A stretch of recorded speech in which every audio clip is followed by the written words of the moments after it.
Hello दोस्तों, कैसे हैं आप सब। स्वागत है आप सभी का कॉमिक वर्ल्ड 2.0 पर। तो चलिए दोस्तों, शुरू करते हैं अनिल मोहन की देवराज चौहान और मोना चौधरी सीरीज़ की नॉवेल जालिम का तीसरा भाग। अगला दृश्य। थोबड़ा बंद क्यों है तेरा? महाजन को रहा है। अमित कहाँ है, बता।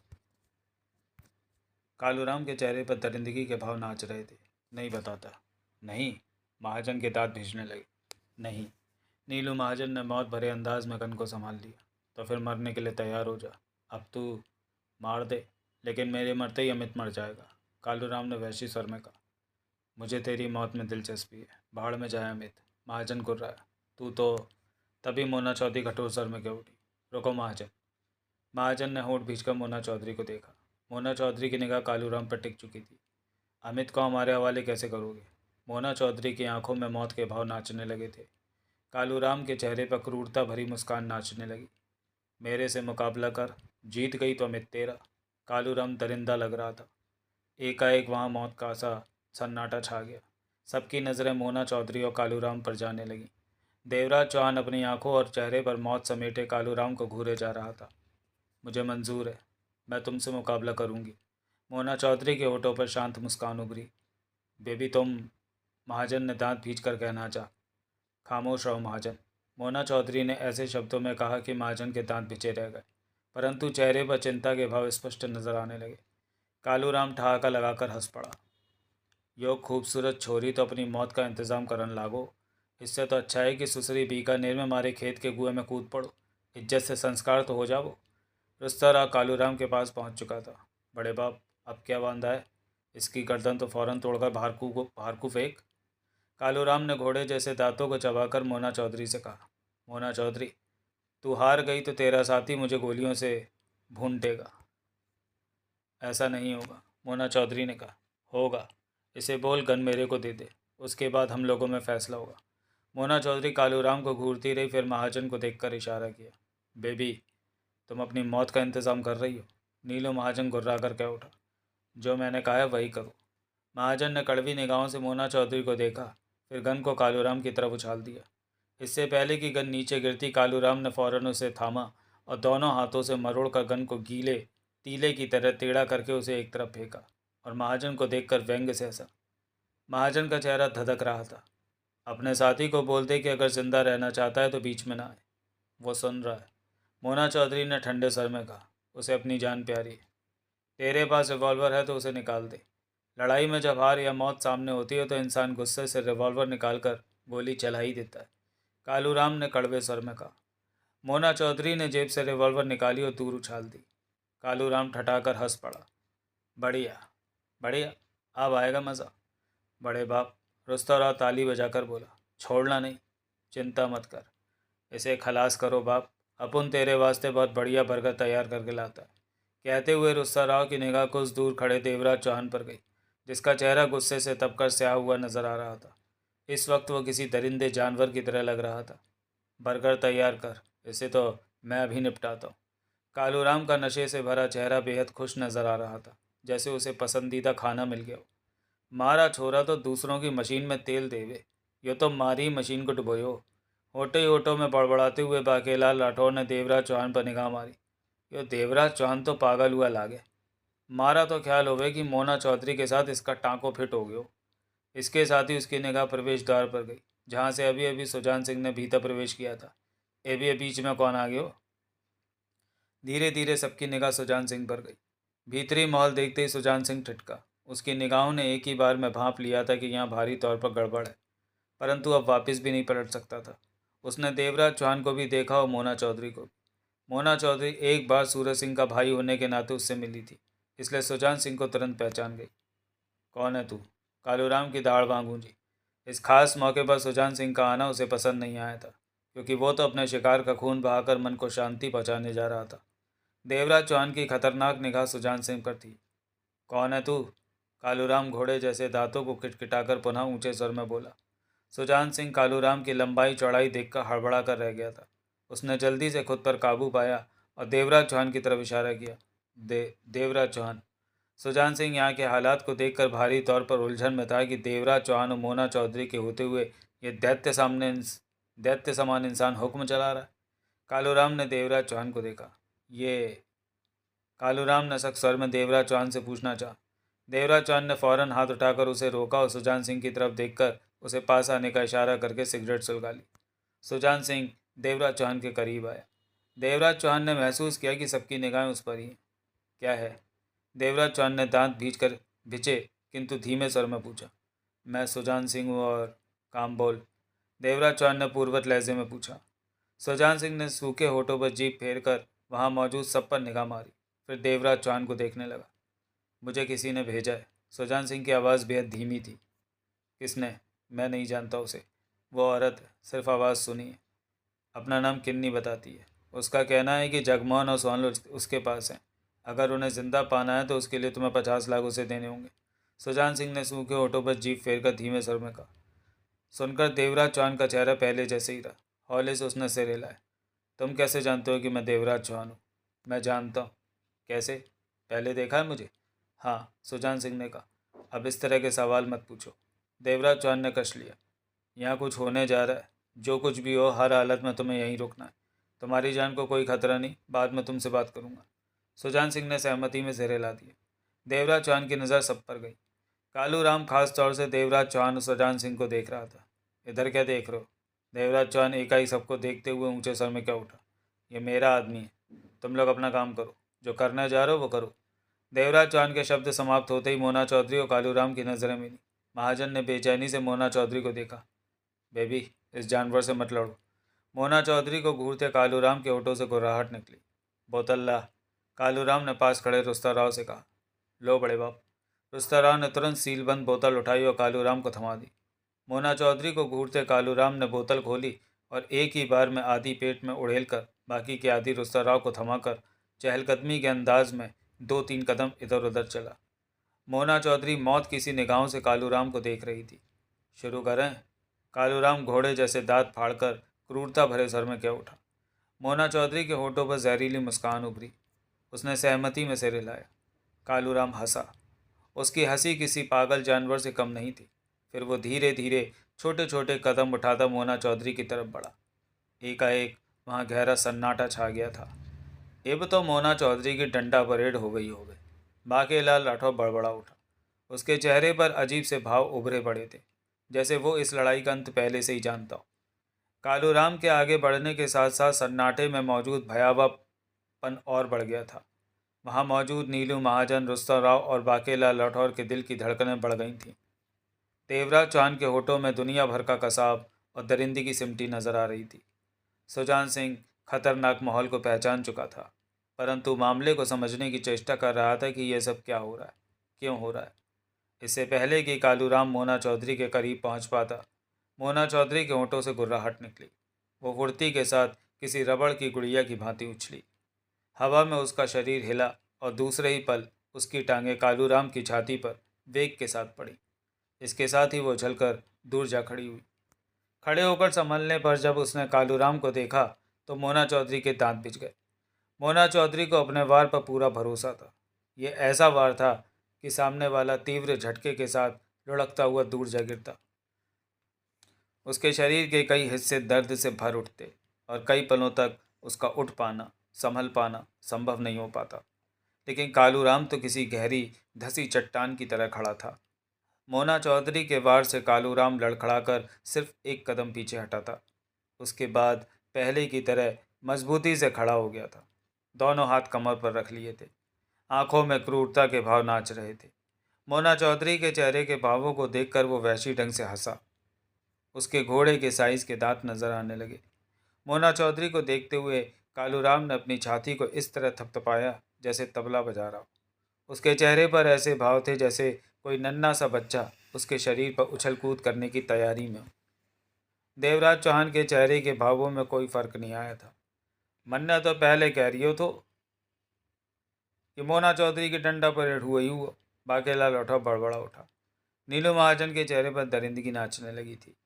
कालूराम को ताकत का नमूना देखकर रुस्ता राव सब पकाकर कह उठा। वाह बड़े बाप, अपन को नहीं मालूम था कि तू कमाल की चीज़ होएला। नीलू महाजन का हाथ पैंट की पीछे वाली जेब में गया जहाँ रिवॉल्वर मौजूद था। फिर हाथ वहाँ से हटाकर आगे आया और कोट को ज़रा सा एक तरफ सरकाकर पैंट में फंसी विस्की की बोतल निकाली और तगड़ा घूंट भरकर बोतल बंद करके उसे वापस फंसा लिया। आह! कालूराम उसी तरह कमर पर हाथ रखे मोना चौधरी को देखते हुए क्रूरता भरे अंदाज में हंस पड़ा। देखती क्या है? आह! तूने मेरे को हराना है, तभी अमित तेरे को मिलेगा। मोना चौधरी के चेहरे पर क्रोध की स्याही स्पष्ट झलकने लगी। इतना तो उसे भी महसूस हो गया था कि कालूराम को बस में करना इतना आसान नहीं है जितना कि उसने सोचा था। अभी भी वक्त है मेरी हूर भरी। कालूराम के घोड़े जैसे दांत स्पष्ट नजर आने लगे। ये खेल छोड़ दे, मेरे पहले वाली बात मान ले। चल बेडरूम में चलते हैं। जब बाहर निकलेंगे तो दोस्तों की तरह निकलेंगे। अमित तेरे पास होगा, तेरे लिए आसान रास्ता है। मोना चौधरी के होठों से गुर्राहट निकली। वो दौड़ी सीधी कालूराम की तरफ। ऐसा लगा जैसे वहाँ तूफान आ गया हो। कालूराम उसी तरह कमर पर हाथ रखे खड़ा रहा, परंतु उसकी आंखों में हल्की सी सुकड़न आ गई थी। नजरें एक टक मोना चौधरी पर थीं। 4 कदमों का फासला बचा होगा कालूराम तक पहुंचने में कि एकाएक मोना चौधरी उछली। हवा में ही उसके जिस्म ने नागिन की तरह एक बल खाया और दोनों टांगों ने आपस में जुड़कर जैसे मोटे डंडे का रूप ले लिया। दूसरे ही पल दोनों पांव की जबरदस्त ठोकर कालूराम के पेट में जैसे धंसती चली गई। इसके साथ ही मोना चौधरी के पांव तुरंत जमीन पर लगे और उसने खुद को संभाल लिया, लेकिन कालूराम खुद को न संभाल सका। वो कितना ही ताकतवर सही, लेकिन पेट तो पेट ही था। जहाँ जबरदस्त प्रहार को आसानी से बर्दाश्त नहीं किया जा सकता। कालूराम के दोनों हाथ पेट पर टिके। उसके नशे से भरे चेहरे पर पीड़ा के भाव उभरे। वो कई कदम लड़खड़ाकर पीछे हो गया। अगर खुद को न संभाल लिया होता तो कालूराम ने नीचे भी गिर जाना था, इससे पहले कि कालूराम संभलता। मोना चौधरी पुनः उछली और पहले की तरह दोनों पांवों की टक्कर कालूराम के पेट पर पड़ी। कालूराम के होठों से पीड़ा भरी कराह निकली। इस बार वो खुद को संभाल नहीं सका और लड़खड़ाकर नीचे जा गिरा। मोना चौधरी ने खुद को संभाला और एक छलांग में उसके सिर पर पहुंची। फिर एक के बाद एक 2 जबरदस्त ठोकरें कालूराम के सिर पर मारी, लेकिन सिर पर पड़ी ठोकरों का कालूराम पर कोई असर नहीं हुआ। अलबत्ता अपने घोड़े जैसे दांत किटकिटाते हुए कालूराम ने फुर्ती से हाथ बढ़ाकर मोना चौधरी की पिंडली पकड़ ली। मोना चौधरी को तीव्र झटका लगा। वो खुद को संभाल न सकी और कूल्हे के बल नीचे जा गिरी। इसके साथ ही मोना चौधरी ने खुद को छुड़ाना चाहा, परंतु शीघ्र ही उसे इस बात का एहसास हो गया कि कालूराम का पंजा नहीं, जैसे लोहे का शिकंजा हो। कालूराम के नशे से भरे चेहरे पर वहशी भाव नाच रहे थे। उसके चेहरे पर से पीड़ा के निशान गायब हो गए थे। वह गर्दन घुमाकर स्वर्ग आंखों से मोना चौधरी को देखने लगा। मोना चौधरी के चेहरे पर दरिंदगी नाच रही थी। होठों से निकलने वाली मध्यम सी गुर्राहट जैसे नागिन की फफकारें लग रही थी। अब बोल। कालूराम के चेहरे पर पुनः क्रूरता के भाव नजर आने लगे। चलती है क्या? मोना चौधरी के गले से अजीब सी आवाज़ निकली और पूरी शक्ति लगाकर दूसरी टांग कालूराम के चेहरे पर मारी। जबरदस्त ठोकर कालूराम की नाक पर पड़ी। कालूराम कराह के साथ मोना चौधरी की पिंडली छोड़ते हुए अपनी नाक पर हाथ रखे करवट लेता चला गया। मोना चौधरी फौरन खड़ी हुई और कुछ कदम पीछे हट गई। तब तक कालूराम भी खड़ा हो गया था। दोनों की खूनी निगाहें मिली। कालूराम घोड़े जैसे दांत फाड़कर हंसा। मैं तेरे जैसी खूबसूरती को ख़त्म नहीं करना चाहता मोना चौधरी। मान जा, अभी भी मेरी बात मान जा, जिद मत कर। खुशी खुशी सौदा निपटा लेते हैं, कालूराम दरिंदगी से कह उठा। आजा कालूराम। मोना चौधरी एक एक शब्द चबाकर दरिंदगी भरे सर में कह उठी। मुझे मौत मंजूर है, लेकिन तेरी बात मानना मंजूर नहीं। अभी तो मुझे ठीक तरह से जान नहीं पाया। मोना चौधरी के कपड़े किसी सौदे के तहत या किसी मजबूरी में नहीं उतरते। मैं सिर्फ मौत का खेल खेलती हूँ। बेड पर मैं नहीं, मेरा शौक खेलता है, मेरी मजबूरी नहीं खेलती। कालूराम का नशे से भरा चेहरा खतरनाक नजर आने लगा। ठीक है, कालूराम वहशी सर में क्या उठा। तो फिर मरने के लिए तैयार हो जा। अभी तक तो मैं तेरे को छूट दे रहा था कि शायद तेरे को समझ आ जाए, लेकिन तेरे को समझ नहीं आएगी, ये मैं जान गया हूँ। बोतल दे, नशा खराब हो रहा है। लो बड़े बाप। रुस्ता राव बोतल उठाकर तुरंत कालूराम के पास पहुंचा। कालूराम के होठों से गुर्राहट निकली। उसने गुस्से से रुस्ता राव के हाथों से बोतल ली जिसमें आधी पड़ी थी। कालूराम ने बोतल होठों से लगाई और एक ही सांस में सारी विस्की गले से नीचे उतारी और खाली बोतल एक तरफ गिरा दी। बर्गर लाऊं बड़े बाप? रुस्ता राव सेवक की भांति बोला। रोक अभी, पहले इस हरामजादी को निपटा लूं। कालूराम उल्टी हथेली से अपने होठों को साफ करता हुआ मोना चौधरी की तरफ बढ़ा। वहाँ मौत की खामोशी सबको चुपती सी महसूस हो रही थी। नीलू महाजन के दांत भिजे हुए थे। उसका हाथ पैंट के पीछे वाली जेब में पड़ी रिवॉल्वर पर जा टिका था। सुलगती निगाह कालूराम पर थी। देवराज चौहान सर्द आंखों से कालूराम को देख रहा था। इंसान की खाल में यो भेड़िया तो अभी चीर फाड़ करने पर आ गयो। बाकेलाल राठौर के चेहरे पर गंभीरता और उखड़ापन स्पष्ट नजर आ रहा था। कालूराम को अपनी तरफ बढ़ता पाकर मोना चौधरी के चेहरे पर मौत के भाव नाचने लगे थे। वो धीरे धीरे पीछे हटने लगी। वहाँ मौजूद हर किसी के जिस्म में तनाव सा भर आया था, क्योंकि मौत का खेल अपने अंजाम तक पहुँचने जा रहा था। महाजन का हाथ जेब में पड़ी रिवॉल्वर पर आकर उंगलियां वहाँ लिपट गई थीं। उसके चेहरे पर मौत नाच रही थी। वो जानता था कि दो की लड़ाई में तीसरे का दखल देना ठीक नहीं, उसूल के खिलाफ था, लेकिन अपनी आंखों के सामने वो मोना चौधरी को मरने में नहीं देना चाहता था। वो इस बात से अच्छी तरह वाकिफ था कि मोना चौधरी कालूराम जैसे दैत्य रूपी इंसान का मुकाबला नहीं कर सकती। तभी कालूराम ने घायल शेर की भांति मोना चौधरी पर झपट्टा मारा। मोना चौधरी फुर्ती से खुद को बचा गई। दोनों कुछ फासले पर पुनः एक दूसरे के सामने थे। दोनों ही सुर्ख आंखों से एक दूसरे को देख रहे थे। कालूराम के चेहरे पर इस बात को लेकर ज़रा भी तनाव नहीं था कि वो मोना चौधरी को नहीं संभाल पाएगा। वो जानता था कि मोना चौधरी का अंत आ चुका है। मोना चौधरी को भी इस बात का पूरा एहसास था कि कालूराम को हराने के लिए जिस्म की नहीं, दिमाग की ताकत का इस्तेमाल करना पड़ेगा। कालूराम ने फिर मोना चौधरी पर झपट्टा मारा। उसे एक ही बाह में जकड़ लेना चाहा। तभी मोना चौधरी ने खुद को नीचे गिराया और अपनी दोनों टांगें कालूराम की टांगों में फंसाकर तेजी से करवट लेती चली गई। कालूराम की टांगों को तीव्र झटका लगा। वो खुद को संभाल ना सका, सीधा नीचे जा गिरा। मोना चौधरी फौरन उठी। पास ही मौजूद तिपाही उठाकर वेग के साथ कालूराम के सिर का निशाना लेकर फेंकी, जो कि जल्दी से उठते कालूराम के सिर पर लगी। तिपाही द्वारा किए गए इतने तीव्र प्रहार का कालूराम पर कोई खास असर नहीं हुआ। वो पल भर के लिए टिटका, फिर सिर को झटका देकर खूनी निगाहों से मोना चौधरी को देखने लगा।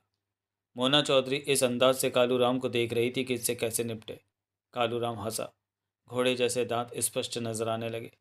आजा, बेडरूम में चलते हैं, जान बख्श दूंगा, अमित भी दे दूंगा। जवाब में मोना चौधरी के होंठों पर बेहद शांत ठंडी मुस्कान उभरी।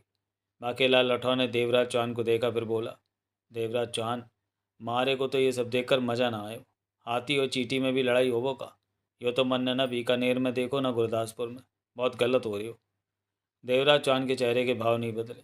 मोना चौधरी की निगाह बागेलाल राठौर पर गई, फिर कालूराम को देखने लगी। ओए, बाकेलाल राठौर ने महाजन को देखा। यो तो थारी बेबी होवे, थारे को इतनी भी समझना होवे कि अपनी बेबी को तन्ने भूखे शेर के सामने फेंको। नीलू महाजन के स्वर आंखों से बाकेलाल राठौर को देखा। कुछ करो या मन नहीं दीदे फाड़ फाड़ के देखो। महाजन दांत पीस कर रह गया। सुजान सिंह ने देवराज चौहान को देखा। ये सब क्या हो रहा है? खामोश रहो। देवराज चौहान के शब्द जैसे तपते तंदूर से बाहर निकले थे। तभी कालूराम ने बाज की तरह झपट्टा मारा। मोना चौधरी की टांग घूमी और ज़बरदस्त ठोकर कालूराम के पेट में पड़ी। कालूराम ने पीड़ा से होंठ भींच लिए, लेकिन इसके साथ ही उसने अपनी हाथी की सूंड जैसी बाह से मोना चौधरी के शरीर को गिरफ्त में ले लिया। मोना चौधरी ने मछली की तरह फिसल कर निकलना चाहा, परंतु सफल नहीं हो सकी। कालूराम वहशी ठहाका लगा उठा। मोना चौधरी खुद को आज़ाद कराने के लिए तड़पी और तड़प कर ही रह गई। ये सब देखते ही हर कोई अपनी जगह जड़ सही रह गया था। थारो तो हो गयो काम। बाकेलाल लौटा बड़बड़ा उठा। महाजन के हाथ में रिवॉल्वर नजर आने लगी थी। उसके चेहरे पर खतरनाक भाव नाच रहे थे, लेकिन वह रिवॉल्वर इस्तेमाल करने की स्थिति में नहीं था। उसके द्वारा चलाई गोली मोना चौधरी को लग सकती थी, जबकि उसका निशाना कालूराम था। हंसते हुए मोना चौधरी को बाह से दबाए अपने साथ सटाए कालूराम ने सुलगती नज़रों से महाजन को और उसके हाथ में थमी रिवॉल्वर को देखा। मार, चला गोली, चला। कालूराम के होठों से दहाड़ निकली। रिवॉल्वर का रुख कालूराम की तरफ किए महाजन दांत पीस कर रह गया। कालूराम क्रूरता भरे अंदाज में हंसकर रह गया। बोल मेरी बिल्ली। कालूराम ने अपनी सूंड जैसी बाह का दबाव बढ़ाकर जहरीले स्वर में कहा, अब क्या इरादे हैं? फंस गई? मोना चौधरी ने पुनः खुद को छुड़ाने की चेष्टा की, लेकिन कोई फायदा नहीं हुआ। कालूराम पुनः हंसा। फंसी, जान फंसी। कालूराम ने पुनः मोना चौधरी को झटका दिया।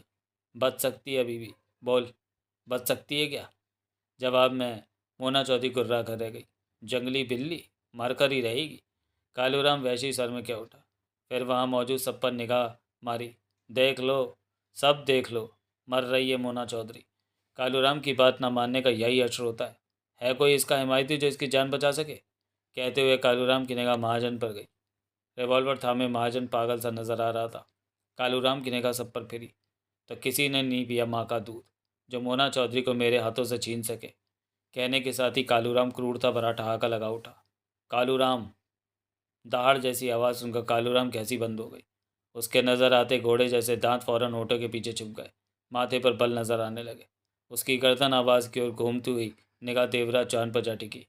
देवराज चौहान का चेहरा आग का सुर्ख गोला नजर आ रहा था। क्यों हीरो, तू बोला? कालू राम, जो भी हो रहा था उससे मेरा कोई वास्ता नहीं था, लेकिन तुमने माँ के दूध का वास्ता देकर मुझे बीच में आने को मजबूर कर दिया। अच्छा? कालू राम ने व्यंग भरे अंदाज में देवराज चौहान को सिर से पांव तक देखा। तो अब तू करेगा मेरा मुकाबला? बहुत ताकत है तेरी माँ के दूध में। देवराज चौहान के ओठों से गुर्राहट निकली। वो धीरे धीरे आगे बढ़ा। आ? कालूराम के शब्दों का अंदाज इस तरह था जैसे एक फालतू का शिकार और मिल गया। तू भी या हीरो? देख लो तुम सब लोग, हीरो आ रहा है। बागेला लठौर एकाएक सतर्क नजर आने लगा था। यो तो मारे, हीरो को भी मरोड़ो, डंडा परेड करायो। रुस्ता राव भी सतर्क सा हो उठा था। आंखों में खतरनाक भाव नजर आने लगे थे। देवराज चांद को करीब आता पाकर कालूराम हंसा। जल्दी आ हीरो। कालूराम ने दूसरा हाथ अपने नशे से भरे चेहरे पर फेरा। देवराज चांद का चेहरा गुस्से से दहक रहा था। आह, आह, तू अब तो तू छुड़वाएगा इसे? देवराज चौहान सिर्फ 2 कदम पहले टिटका और कालूराम की आंखों में झांका।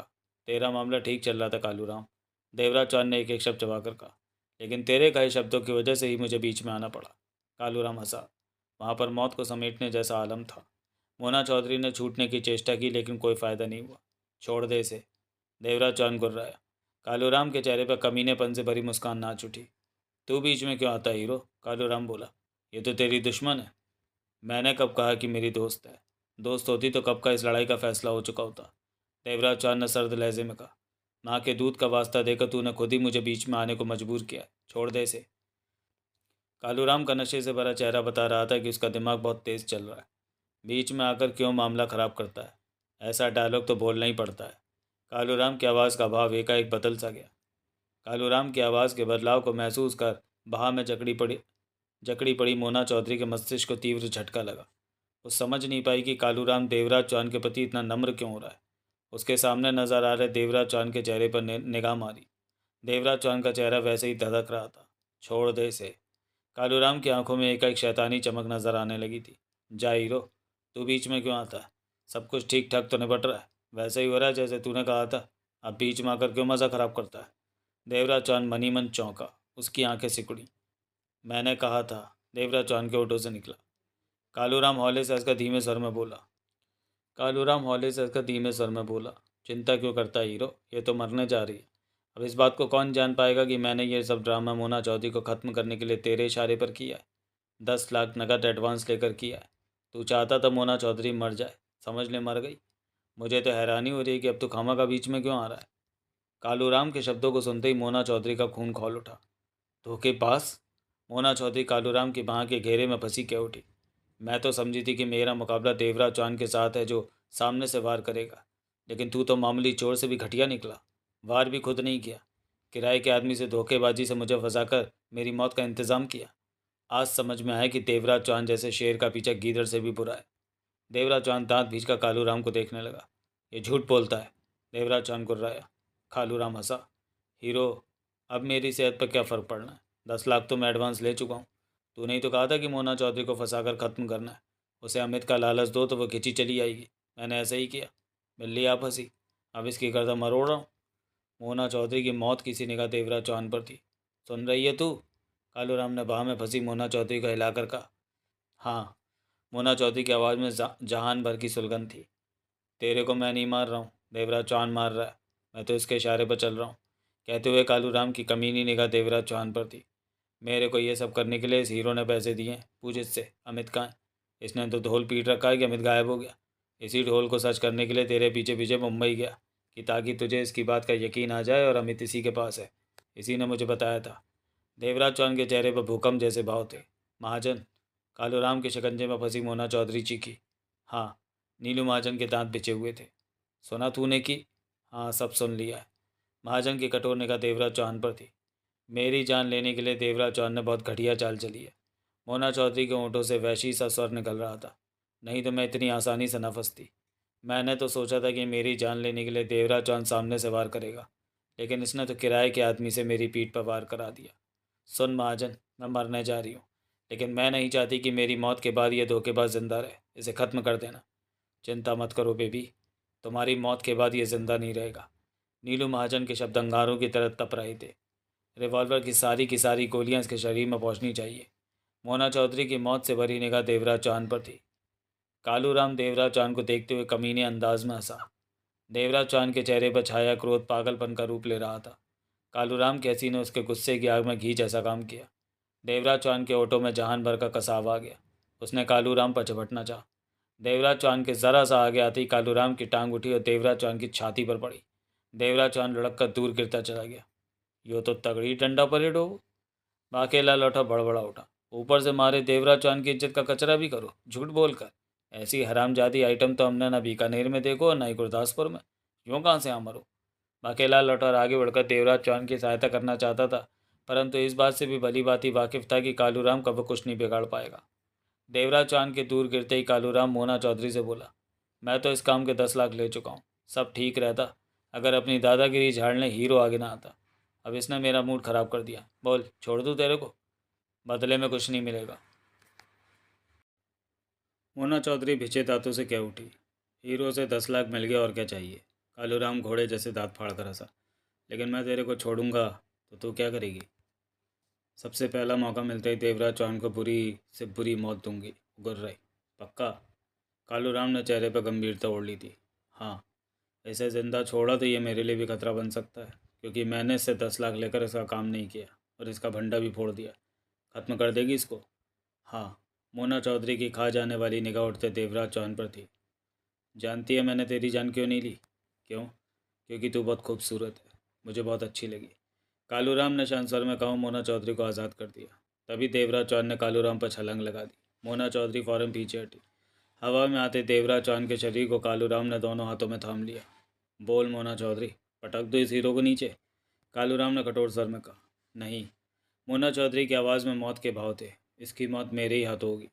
कालूराम ने किसी आज्ञाकारी सेवक की भांति देवराज चौहान को सामने नजर आ रहे सोफे की तरफ उछाल दिया। हर कोई इस तरह बदले हालात की वजह से उलझन में था।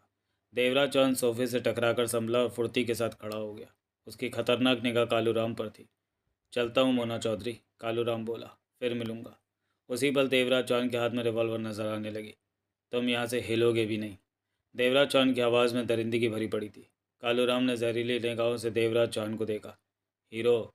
कालूराम का सर शांत था। जो कुछ भी हुआ इसमें मेरी कोई गलती नहीं थी। मैं तो तुम्हारे कहने पर वैसे ही सब कर रहा था जैसे तुमने कहा था। तेरे को पता ही है कि कालूराम अपने काम के बीच किसी का दखल पसंद नहीं करता। इस पर भी तू बीच में आ गया। तूने क्या सोचा कि 10 लाख देकर कालूराम को तूने खरीद लिया? गलत। कालूराम की भी तो अपनी इज्जत है। देवराज चौहान के जबड़ों में कसाव आ गया। यो कालूराम तो भड़काने वाली बातें करो। बाकेला लौटा देवराज चौहान को देखकर ऊंचे लेकिन सख्त स्वर में क्या उठा। इसके भीतर तो हाथ डालकर देखना चाहोगे जो कीड़ा इसको भीतर को हिलो हो उसका रंग का हो। कितना लंबा चौड़ा हो वो कीड़ा। कालूराम ने मोना चौधरी को देखा। इसने मुझ पर रिवॉल्वर कर रखी है। दूर करो इसे, मैंने जाना है। कौन हो तुम? देवराज चौहान ने दांत भींचकर पूछा। तो अच्छी तरह जानता है कि मैं कौन हूँ। अब बाजी पलटते देखकर रंग बदलने लगा। कालूराम बोला, बकवास मत कर। तू जो भी कर रहा है क्यों कर रहा है? किसके इशारे पर कर रहा है? ओ हीरो। कालूराम ने सख्त स्वर में कहा, ज़्यादा ड्रामेबाजी मत कर। जब तक मोना चौधरी मेरी गिरफ्त में थी तब तक मैं तेरे कहने पर ही काम कर रहा था, लेकिन मोना चौधरी जैसी हसीन शय की जान लेना मुझे अच्छा नहीं लग रहा था। ऊपर से छाती तान कर तू बीच में आ गया। ले ले अब मज़ा। तेरे 10 लाख भी गए, मैंने तेरे कहने पर मोना चौधरी की भी जान नहीं ली। देवराज चौहान ने दांत भींच कर बाकेलाल राठौर को देखा। यो तो उल्टी डंडा परेड चालू कर रखो है। तभी मोना चौधरी ने सबकी निगाहों से चिपकर महाजन को हल्का सा हक का इशारा किया। उसी बार रुस्ताराव पास पहुंचा। बेहद धीमे स्वर में कालूराम से बोला, बड़े बाप, झूठ बोलकर ये उल्टा चक्कर क्या चलाएला? मज़े ले रहा हूँ। कालूराम झुककर रुस्ताराव के कान में बोला, पढ़ क्यों बड़े बाप? मेरी पुरानी आदत है। आग में घी डालो और लपटों में हाथ सेको। रुस्ताराव होठों पर जीभ फेर कर रह गया। उसे फ़कीर बाबा की कई बात ध्यान में आ गई कि कालूराम आ गया, जो तुम दोनों की लड़ाई में हर जन्म में आग में घी का काम करता है। अमित तुम्हारे पास है कालूराम? मोना चौधरी ने पूछा। नहीं। कालूराम सीधा होते हुए गंभीर स्वर में बोला, हीरो के पास है। यह बात हीरो ने ही मेरे को बताई थी। मोना चौधरी ने नफरत भरी निगाहों से देवराज चौहान को देखा। इसके साथ ही जगमोहन और सोनलाल ने अमित को कहीं रखा और हवा उड़ा रखी है कि तीनों ही कहीं गायब हो गए। बात चालू है अपना हीरो। कालूराम का सा कड़वा हो गया। बस बहुत हो गया। देवराज चौहान गुर्राया, अब बता कि तू। तभी देवराज चौहान को अपनी पीठ पर रिवॉल्वर की नाल का दबाव महसूस हुआ। देवराज चौहान ने फौरन पलटना चाहा कि महाजन का पिछा स्वर देवराज चौहान के कानों में पड़ा। ऐसे ही खड़ा रहे। देवराज चौहान ठिठक कर रह गया। होठ भिंच गए। रिवॉल्वर फेंक। ना चाहते हुए देवराज चौहान को रिवॉल्वर फेंकनी पड़ी। तुम लोग जो कर रहे हो वो बहुत गलत है, देवराज चौहान ने दांत भींच कर कहा। मैं नहीं जानता कि कालूराम ने इतना बड़ा झूठ क्यों बोला है। पकड़े जाने पर चोर यही कहता है कि मैंने चोरी नहीं की, कालूराम ने कमीने स्वर में कहा। देवराज चौहान ने मौत की सी निगाहों से कालूराम को देखा। कालूराम हंसा। उसके घोड़े के साइज के दांत नजर आने लगे। मैं चलता हूँ मोना चौधरी, अब तुम तो हीरो से। कालूराम ने मोना चौधरी को देखा। लेकिन बड़े बाप, तभी रुस्ता राव बोला, अब उनका क्या होगा? माँ बीमार है, उसके इलाज के लिए देवराज चौहान पैसे नहीं देगा, अब उनका माल इससे ले दो। कालूराम हंसा। ले दूंगा, फिक्र मत कर। कब बड़े बाप? फिर कभी। तुम्हारे जाते ही देवराज चौहान अपन को खलास कर देगा, अपन भी तुम्हारे साथ चलेगा। तुम मेरे साथ नहीं आओगे। कहने के साथ ही कालूराम आगे बढ़ा और देखते देखते वहाँ से बाहर निकलता चला गया। अपने पीछे छोड़ गया गहरी खामोशी। उसके द्वारा भड़काए गए इंसानों के गुस्से से खौलते खून, एक दूसरे को खा जाने वाली सुर्ख निगाहें, देवराज चौहान और मोना चौधरी की सुलगती नजरें मिली। महाजन ने अभी तक देवराज चौहान को रिवॉल्वर से कवर कर रखा था। तभी बाकेलाल राठौर के हाथ में भी रिवॉल्वर नजर आने लगी। उसके चेहरे पर दरिंदगी से भरी कठोरता नजर आ रही थी। वो धीरे धीरे आगे बढ़ा। रुस्ता राव पलटा और तेजी से भीतर की तरफ भागा। देवराज चौहान, मोना चौधरी दांत पीस कर क्या उठी। बहुत हो गया तेरा दोगला खेल। मैंने तो सोचा था कि देवराज चौहान किसी शानदार मर्द का नाम होगा, लेकिन तुम तो बहुत ही गिरे हुए निकले। दूसरे की आड़ लेकर धोखे से मेरी जान लेने की कोशिश की। मैंने ऐसा कुछ नहीं किया, देवराज चौहान दरिंदगी से बोला। कालूराम ने झूठ कहा है। वो गलत क्यों कहेगा? तुम्हारी कोई दुश्मनी है उससे? नहीं, मतलब कि कालूराम ठीक कह गया है, मोना चौधरी ने कड़वे स्वर में कहा। चंद कदम पहले ही बाकेलाल लौटा ठिठक गया। देवराज चौहान होठ पीछे मोना चौधरी को देखता रहा। तुम्हारी चाल चल नहीं सकी देवराज चौहान। चल जाती तो मेरा बचना आसान नहीं था। इस सारे काम में तुमने सिर्फ एक गलती कर दी, जो कि कालूराम को 10 लाख एडवांस दे दिए। अगर उसे काम के बाद 10 लाख मिलने होते तो वो मेरी जान लेकर ही दम लेता और तुम्हारी पोल नहीं खोलता। देवराज चौहान जानता था कि हालात ऐसे हैं कि मोना चौधरी को उसकी किसी भी बात पर विश्वास नहीं आएगा। इस समय से कालूराम ही सगा लग रहा होगा। तुम तो मेरी जान लेने में कामयाब नहीं हो सके। मोना चौधरी सर्द सर में क्या उठी। लेकिन अब मैं तुम्हें इस बात का एहसास कराऊंगी कि सामने वाले की जान कैसे लेते हैं। मोना चौधरी के इन शब्दों के साथ ही महाजन ने देवराज चौहान की पीठ में रिवॉल्वर की नाल का दबाव बढ़ाया। महाजन का चेहरा खतरनाक भावों से भरा पड़ा था। मोना चौधरी, देवराज चौहान की आवाज़ में मौत के भाव थे, इतना आसान नहीं है मेरी जान लेना। अभी भी वक्त है। कालूराम की बात को झूठा मानते हुए समझ जाओ। बाकी जो बातें हैं उन्हें हम फिर देखने पड़ सकते हैं। मैंने तुम्हें यहाँ नहीं बुलाया। तुम्हारे आने की मुझे कोई जानकारी नहीं थी। तुमने जो कुछ भी देखा सुना वो सिर्फ कालूराम ही कर रहा था। मोना चौधरी के चेहरे पर कड़वी मुस्कान उभरी। झूठ बोलना तो कोई तुमसे सीखे। मोना चौधरी ने शब्दों को चबा कर कहा। मुझे बुलाने रुस्ता राव आया था, वो तो तुम्हारी तरफ का है ना? हाँ वो। बस मुझे और सफाई नहीं सुननी। मैं तुम्हें सफाई नहीं दे रहा। देवराज चौहान के होठों से गुर्राहट निकली। मुझे सफाई देने की ज़रूरत भी नहीं है। मैं तो तुम्हें समझाना चाहता हूँ कि कालूराम तुम्हें गलत सोचों के रास्ते पर डाल गया है। मोना चौधरी के चेहरे पर दरिंदगी के भाव उभरे। बकवास मत करो, मैं तुम्हारी बातों में नहीं आने वाली। महाजन। हाँ। महाजन देवराज चौहान की तरफ से पूरी तरह सतर्क था। इसी सतर्कता की वजह से उसने बोतल निकालकर घूंट लेने की भी चेष्टा नहीं की थी। अपने रिवॉल्वर की सारी गोलियां देवराज चौहान के मारे पे भी तो अपनी खूबसूरत नज़र डालो। बाकेलाल राठौर भिजे दांतों से क्या उठा। मोना चौधरी बाकेलाल राठौर की मौजूदगी को भूल चुकी थी। आवाज़ सुनते ही तुरंत उसकी नज़रें घूमी। बाकेलाल राठौर का सुर्ख चेहरा और हाथ में पकड़ी रिवॉल्वर देखी। मोना चौधरी के जबड़ों में कसाव आ गया। बाकेलाल राठौर के हाथ में दबी रिवॉल्वर का रुख मोना चौधरी की तरफ था। 2 पल के लिए वहाँ मौत का सन्नाटा छा गया। ओ महाजन, बाकेलाल राठौर मोना चौधरी की आंखों में देखते खतरनाक स्वर में क्या उठा। थारी यो बेबी मारे निशाने पर हुए। बोलो, मारी उंगली टगर पर कितनी बार हिलो। महाजन के दांत और भी सख्ती से पिच गए। मोना चौधरी की आंखों में सुलगन भर आई। देवराज चौहान के चेहरे पर सर्द भाव नाच रहे थे। थारे कान में मारी आवाज़ नहीं बजो का? बाकेलाल राठौर की आवाज़ के भाव पहले जैसे ही थे। आवाज़ नहीं बजो तो धमाके की आवाज़ तो बजो ही, बजाऊँ का? अपनी रिवॉल्वर फेंक दो। नीलू महाजन दरिंदगी के भरे स्वर में कह उठा। क्यों, थारे बापू का आज ब्याह होवे का? मारे को काट डालोगे नहीं? बाकेलाल राठौर के होठों से सुलगते शब्द निकले। साले कुत्ते, महाजन ने गुस्से से कहना चाहा। बाकेलाल राठौर के चेहरे पर खतरनाक भाव नाच रहे थे। मारे बीकानेर में लगाम मिलो, जो थारे जैसे जानवरों के मुंह में बांधो कि जुबान फालतू ना चलो। मारे पास सिर्फ लगाम तो है ना वो। पढ़िए। बाकेलाल राठौर ने हाथ में दबी रखी रिवॉल्वर हिलाई। इस बार लगाम से बढ़िया काम देवे। महाजन का चेहरा धधक उठा। महाजन, मोना चौधरी फुफकारी।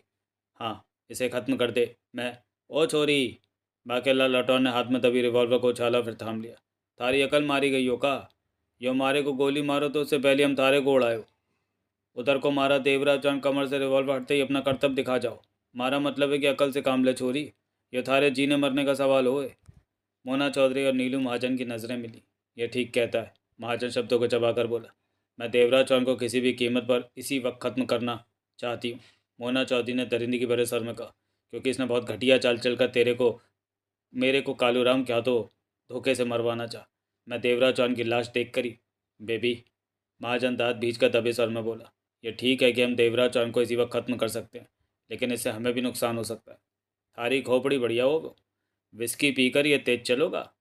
अकेला लौटा जहरीले सर में क्या उठा। मारा निशाना बहुत कांटे का हो, दोनों को उड़ा कर रख दो। मारे देवराज चौहान को छोड़ और परे को हट जा। ये हल्ले हल्ले मारा गुस्सा बढ़ा जाए। बाद में नहीं कहना कि मैंने थारे को पहले नहीं बोला था। परे हट जा, परे। महाजन, मोना चौधरी गुर्रा उठी। चला गोली। देवराज चौहान को ख़त्म कर। बाकेलाल राठौर के चेहरे पर दरिंदगी रेंग गई। मारी बात नहीं मानो का। बाकेलाल राठौर के होठों से वहशी स्वर निकला। रिवॉल्वर का रुख ठीक तरह से मोना चौधरी की तरफ हो गया। ठीक है, मन्ने थारी बात जचो, पहले हम ही गोली चलाओ। थारा का है, तम तो रिवॉल्वर थामो। खड़ो, मोना चौधरी का ऑर्डर सुन लो। मोना चौधरी के चेहरे पर भूचाल के भाव उभरे। नजरें बाकेलाल राठौर पर। नहीं, एकाएक महाजन चीखा। बेबी पर गोली मत चलाना। तो रिवॉल्वर दूर फेंको। बाकेलाल राठौर गुर्राया।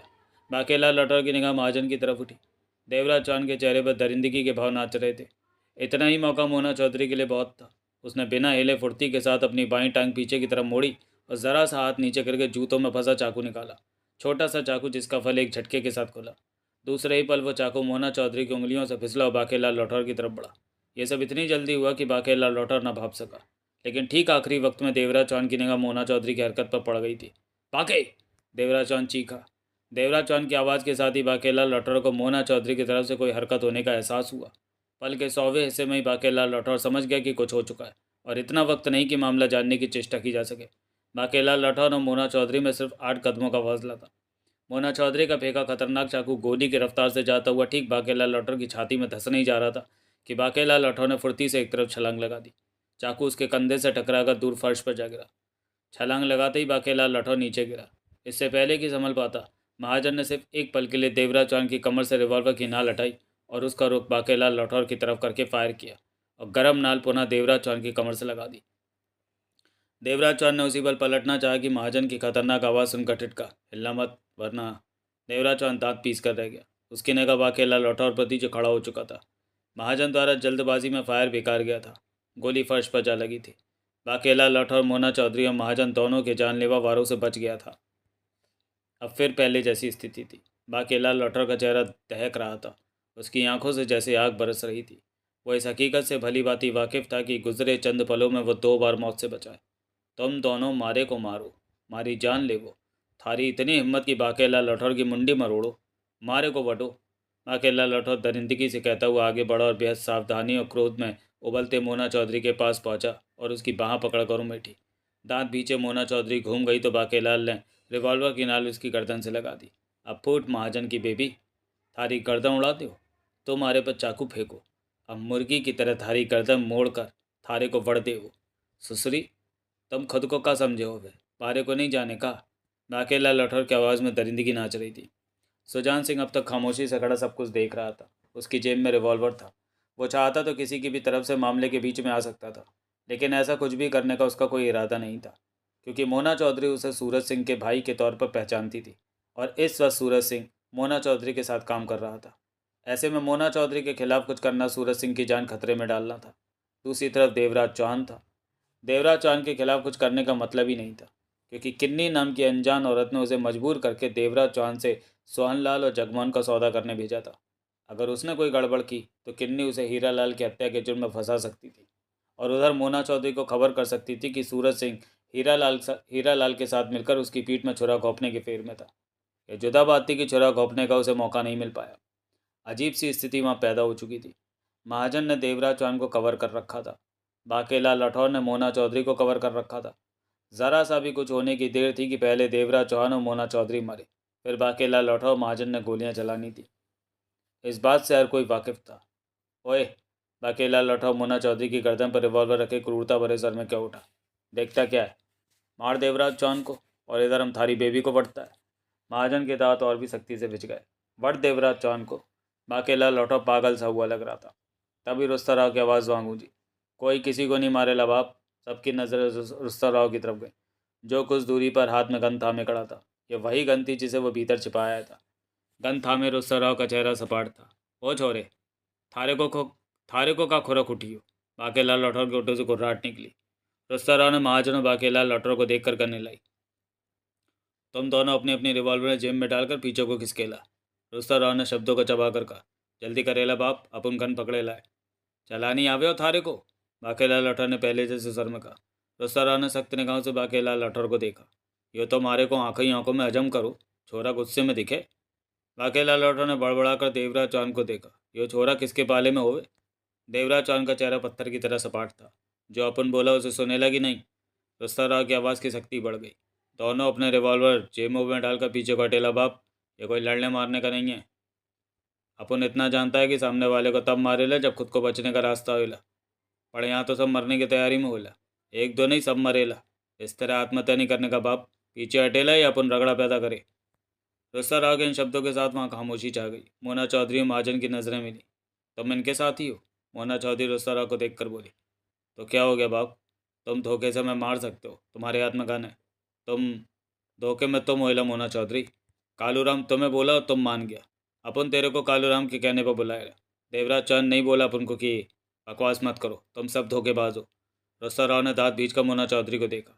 उसके 16 वर्षीय मासूम चेहरे पर खतरनाक भाव नाचने लगे थे। बाप, रुस्ता राव की आवाज़ में गुस्सा और कठोरता थी। वो बाकेलाल लठौर से बोला। अपन बोलता है, तुम रिवॉल्वर पॉकेट में डालकर पीछे को हिला। पर हम बाप, रुस्ता राव गुर्रा है। अपन बोला, सुनेला है कि नहीं। बाकेलाल लौटा ने दांत भींचकर रुस्ता राव के धधकते चेहरे को देखा, फिर देवराज चौहान को। देवराज चौहान ने सहमति में हौले से सिर हिला दिया। क्षणिक सोच के बाद बाकेलाल लौटा ने मोना चौधरी की गर्दन से रिवॉल्वर हटाई और जेब में डालकर कई कदम पीछे हट गया। देखने में वो पूरी तरह सतर्क नजर आ रहा था। मोना चौधरी ने हाथ से अपनी गर्दन को मसला, फिर बाकेलाल लठौर को देखा। उधर को देख, मारा छोरा का कहो थारे से, बाकेलाल लठौर कड़वे सर में बोला। होठ बीचे मोना चौधरी की निगाह रुस्ता राव की तरफ गई। रुस्ता राव की सख्त निगाह महाजन पर थी। क्यों बाप, तेरे को क्या अपन फुर्सत फुर्सत में बोलेगा कि रिवॉल्वर को लेकर दूर हटेला। रुस्ता राव की आवाज़ में पहले की तरह खतरनाक भाव थे। चेहरे पर कठोरता लिए महाजन ने देवराज चौहान की कमर से रिवॉल्वर हटाई और दूर हट गया। रिवॉल्वर को हाथ में ही पकड़े रखा। रिवॉल्वर पॉकेट में डाल, रुस्ता राव ने कठोर स्वर में कहा। महाजन ने हिचकिचाकर रिवॉल्वर जेब में डाली। अब तुम दोनों, रुस्ता राव हाथ में दबी का लाकर मोना चौधरी और महाजन से बोला, चुपचाप यहाँ से निकलो, फिर पलट कर पीछे को नहीं देखना। देखा तो अपना क्या वांदा, मरेगा तुम लोग, अपन तो एकदम फिट रहेला। मोना चौधरी ने सुलगती नज़रों से देवराज चौहान को देखा। देवराज चौहान पहले ही होंठ पीछे मोना चौधरी को देख रहा था। दोनों की चुनौती से भरी नज़रें मिली।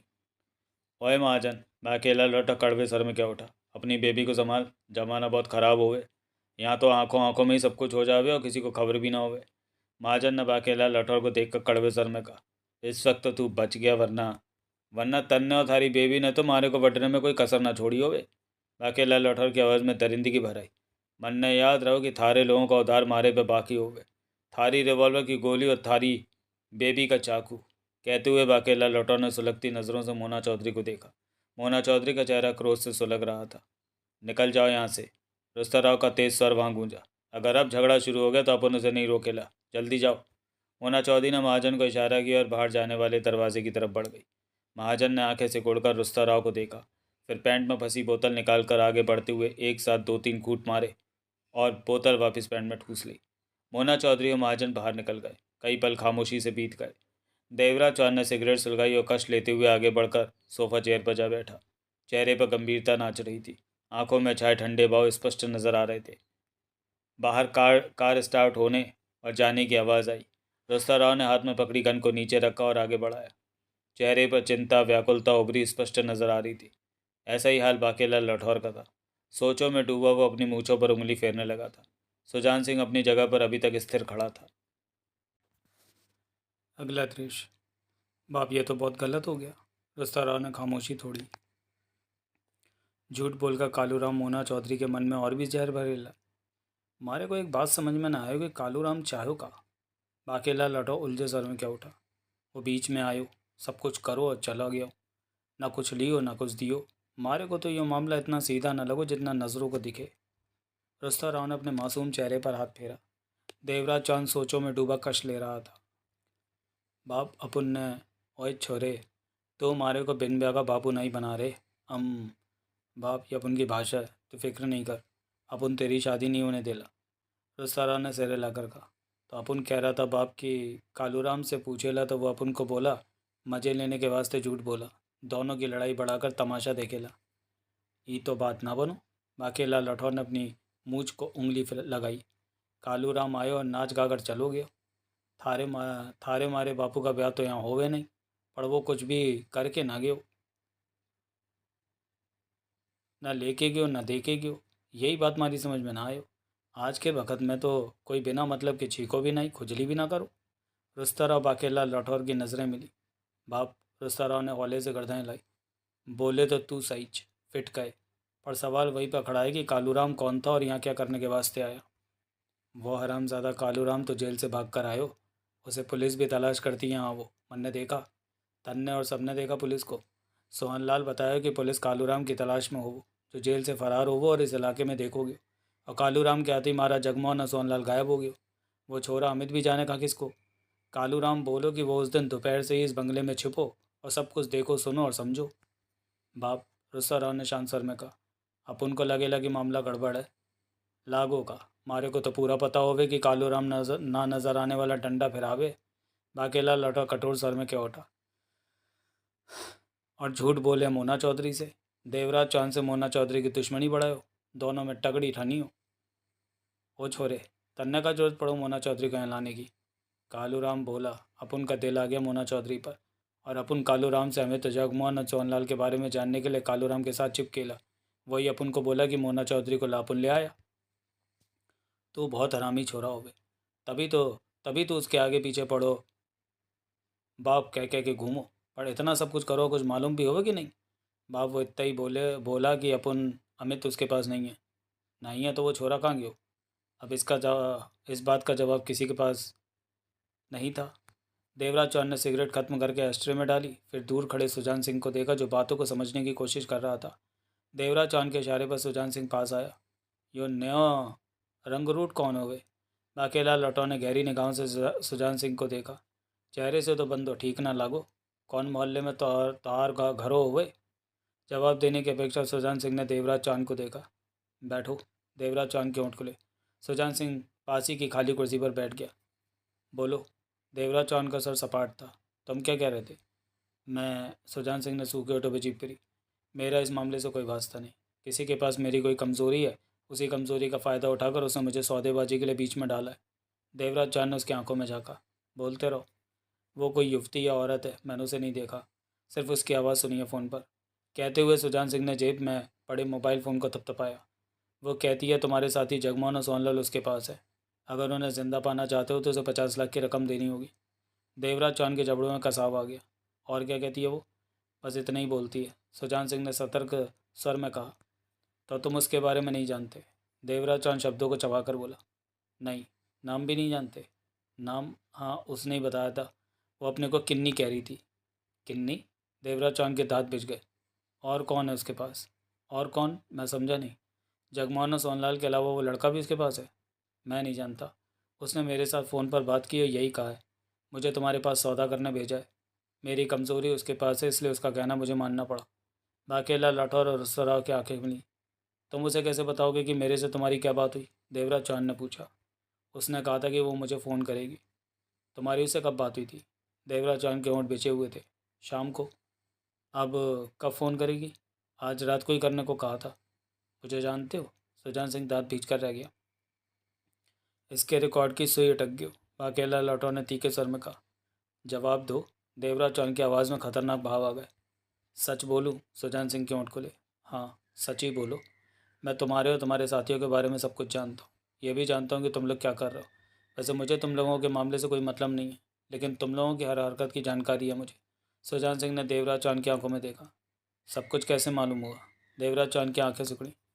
नहीं बता सकता, मजबूरी है, सुजान सिंह ने स्पष्ट कहा। लेकिन इतना जान लो कि तुम लोग अमित को लेकर खंडाला भी नहीं आए थे और मुझे सब कुछ मालूम था। देवराज चांद ने गहरी निगाहों से सुजान सिंह को देखा। यो तो भाई पंडित राधे श्याम के वंश का लागे, थारे को तो भूत भविष्य सब कुछ मालूम होवे। बाप, रुस्ता राव ने होठ चकोड़े। अपन को तो यह भारी लफाड़ी लगता है। देवराज चांद ने नई सिगरेट सुलगा ली। कालूराम को जानते हो? देवराज चांद ने पूछा। वो जो लंबा चौड़ा भी गया है? देवराज चांद ने सहमति में सिर हिलाया। नहीं जानता, न कभी देखा न कभी नाम सुना।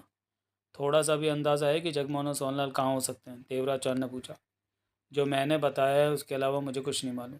मालूम होता तो अभी उनके बारे में नहीं बताता, क्योंकि किन्नी नाम की उस व्यक्ति के पास मेरे खिलाफ कत्ल के सबूत हैं। वो मुझे उम्र भर के लिए जेल में डालने का इंतज़ाम करवा सकती है। उसका ही कहना था कि पुलिस तक उसकी पहुंच है, और उसकी बातों से लगा था कि वो खुद भी दमखम रखती है।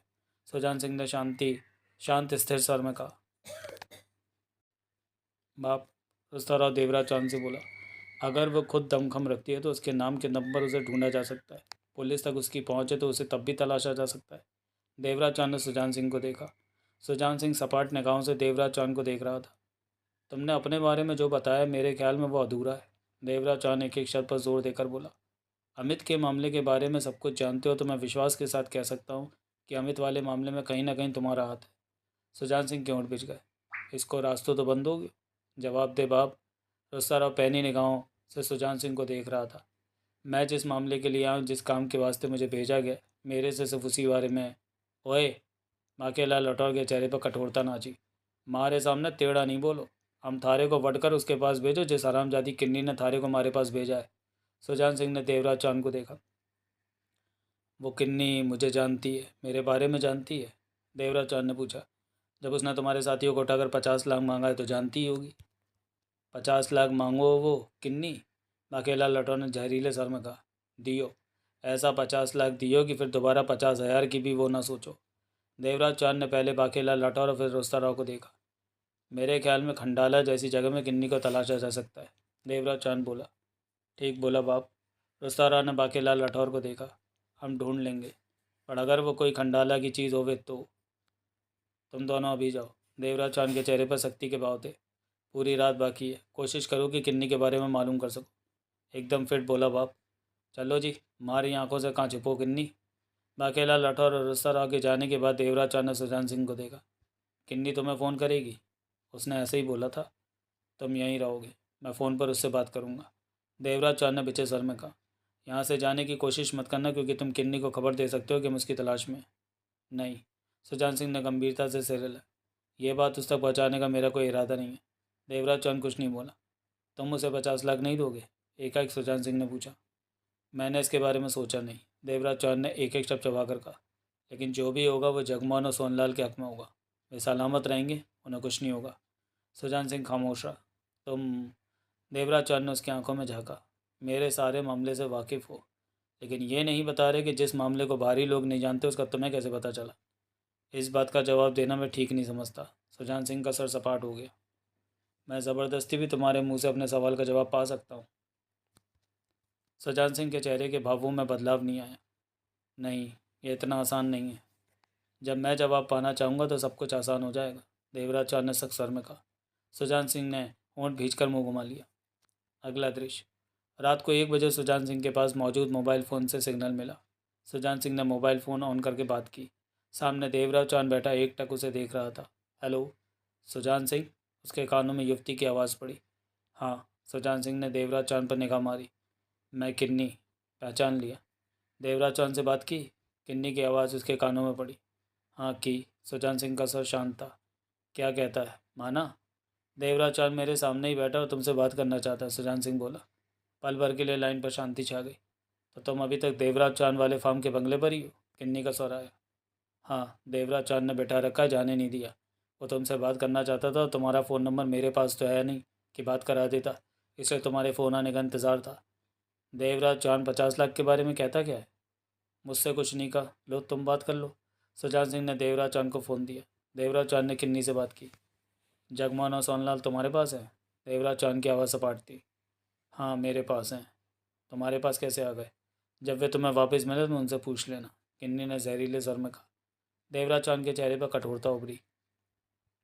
तुम कौन हो? किन्नी। मैं तुम्हारे बारे में पूछ रहा हूँ। मेरे बारे में ज़्यादा जानने की ज़रूरत नहीं है। नोट दो और जगमोहन सोनलाल को वापस लो। हम दोनों के बीच सिर्फ यही रिश्ता है जो लेन देन के बाद ख़त्म हो जाएगा। किन्नी के स्वर में जहरीलापन था। मुझे जानती हो? देवराज चौहान को कौन नहीं जानता? किन्नी का हंसी से भरा खतरनाक स्वर कानों में पड़ा। देवराज चौहान के होंठ बिछ गए। इस पर भी तुमने हिम्मत का काम कर डाला? मेरे लिए मामूली काम है। किन्नी की कड़वी आवाज़ कानों में पड़ी। समझदारी यही है कि जगमोहन और सोनलाल को छोड़ दो। देवराज चौहान की आवाज़ में कठोरता थी। लगता है तुम्हें सौदेबाजी मंजूर नहीं। किन्नी धमकी भरे अंदाज में क्या उठी। अगर मंजूर ना हो तो अभी जगमोहन और सोनलाल की लाशें तुम्हारे पास भेज देती हूँ। जल्दबाजी मत करो। देवराज चौहान के चेहरे पर दरिंदगी नाची। ज़्यादा देर होना भी मुझे पसंद नहीं। 50 लाख दो और अपने साथियों को वापस लो। रकम ज़्यादा है। डकैती मास्टर देवराज चौहान के लिए 50 लाख जैसी रकम बहुत मामूली है। तुम्हारे पास तो अथाह दौलत है। देवराज चौहान के चेहरे पर कठोरता नाच रही थी। 50 लाख ज़्यादा है, रकम कम करो। कम नहीं होगी। 25 लाख दोगे तो एक जिंदा छोड़ा जाएगा, दूसरे की लाश तुम्हें मिलेगी। देवराज चौहान के चेहरे पर वैशी भाव नाच उठे। इस समय इतनी रकम मेरे पास नहीं है। 24 घंटे का वक्त देती हूँ, इंतज़ाम कर लो। 25वां घंटा नहीं मिलेगा। ऐसे मामले में लंबा नहीं खींचती। जल्दी ख़त्म करने में विश्वास रखती हैं। 24 घंटे में 50 लाख का इंतज़ाम कर लो या फिर अपने साथियों की लाशों को रखने के लिए जगह साफ़ करके रख लो। ज़्यादा मुंह मत फाड़ो। देवराज चौहान खतरनाक स्वर में क्या उठा। जवाब में किन्नी की जहरीली हंसी देवराज चौहान के कानों में पड़ी। मैं कल फ़ोन करूँगी देवराज चौहान, कल। फैसला तुम्हारे हाथ में है। इसके साथ ही लाइन कट गई। आवाज़ आनी बंद हो गई। देवराज चौहान ने फ़ोन टेबल पर रखा, कठोर निगाहों से सुजान सिंह को देखा। जब तक मैं ना कहूँ तुम यहाँ से जाने की चेष्टा नहीं करोगे। सुजान सिंह ने सहमति में सिर हिला दिया। ऊपर के कमरे में जाकर नींद ले सकते हो। अगला दृश्य। बाकेला लाठौर और रोस्ता राव की वापसी सुबह 8 बजे हुई। दोनों की आंखों में नींद भरी पड़ी थी। वे रात भर भागदौड़ करते रहे थे। नींद न लेने की वजह से उनकी आंखें लाल हो रही थीं। चेहरों पर थकान स्पष्ट नजर आ रही थी। सुजान सिंह कुछ देर पहले ही सोकर उठा था। चाय की इच्छा होने पर अपने साथ साथ वह देवराज चौहान के लिए भी चाय बना लाया था। दोनों चाय की घूंट ले रहे थे। बाप। रोस्ता राव भीतर प्रवेश करते करते देवराज चौहान को देखकर बोला। मालूम हो गया। सुनते ही देवराज चौहान की आंखें सिकुड़ी। सुजान सिंह सतर्क नजर आने लगा। कहाँ रहता है? कहाँ रहती है किन्नी नाम की युवती? मारे से पूछ। बाकेला लौटकर बैठता हुआ क्या उठा। वो छोरी वोरी ना हो, अम्मा होवे। 50 साल की खतरनाक औरत होवे। यहाँ का तगड़ा बदमाश होवे था कभी हीरा लाल। वो कभी हीरा लाल की बड़ी बहन होवे। पर बहुता कम लोगों को मालूम होवे कि दिमाग किन्नी का काम करे और हीरा लाल उसके कहने पे चलकर सारे काम करो। यह सुनकर सुजान सिंह चौंका। किन्नी हीरा लाल की बहन है? देवराज चौहान ने सुजान सिंह को देखा। तुम हीरा लाल को जानते हो? हाँ, मेरा दोस्त था, लेकिन मजबूरी में मुझे उसकी जान लेनी पड़ी। उसी की हत्या के सबूत किन्नी के पास हो, इसी दम पर वो मुझे अपने काम करने को मजबूर कर रही है। सुजान सिंह के होठों से निकला। मुझे तो ये भी नहीं मालूम था कि हीरा लाल की कोई बहन है। वो हरामजादी 50 साला बुढ़िया बहुत बदमाश होवे। उसका पूरा गैंग होवे। खंडाला में उसकी चलो। कहाँ रहती है वो? देवराज चौहान का चेहरा कठोर हो गया। बाकेलाल राठौर ने बताया। पड़बाप। रोसारा बोला। किन्नी के बारे में जो मालूम होइला उसे साफ लगता है कि वो बहुत दमखम रखती है। उसके सामने पड़ने में खतरा पैदा होइला बाप। देवराज चौहान के दांत बिछ गए। जगमोहन और सोनलाल को उसकी कैद से निकालना है। वो तो है बाप। रुस्ता राव ने सिर हिलाया। बाके। हुक। तुम मेरे साथ चलोगे किन्नी के ठिकाने पर, पूरी तैयारी के साथ। जगमोहन और सोनलाल को लाना है। देवराज चौहान ने दरिंदगी भरे स्वर में कहा। और रुस्तम, तुम इस सुजान सिंह पर नज़र रखोगे। जब तक हम वापस ना आए ये यहाँ से बाहर ना जा सके। पर क्यों बाप? ये बाहर जाकर किन्नी को खबर कर सकता है कि हमारे इरादे क्या हैं। कहते हुए देवराज चौहान ने सुजान सिंह को घूरा। नहीं, मेरा कोई ऐसा कोई इरादा नहीं। मैंने किन्नी को आज तक देखा नहीं। वो कहाँ रहती है ये भी मैंने तुम लोगों के मुंह से सुना है। सुजान सिंह अपने शब्दों पर जोर देकर क्या उठा। रुस्तम, इसका ध्यान रखना। देवराज चौहान ने सपाट स्वर में कहा। फिक्र नहीं बाप, अपन इसे एकदम फिट रखेगा। करीब 1 घंटे बाद देवराज चौहान और बाकेलाल राठौर पूरी तैयारी के साथ बंगले से निकले और किन्नी के ठिकाने की तरफ रवाना हो गए। सुजान सिंह रुस्ता राव के हवाले था। रुस्ता राव को देखते सुजान सिंह सोच रहा था कि अगर वो कुछ करे तो क्या 16-17 साल का ये लड़का उसका मुकाबला कर लेगा।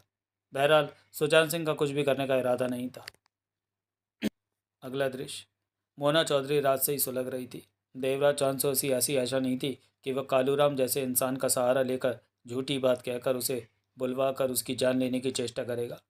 मोना चौधरी ने तो सोचा था कि देवराज चौहान जब भी वार करेगा ललकार कर सामने से करेगा, परंतु अब देवराज चौहान के प्रति मोना चौधरी का नज़रिया बदल गया था।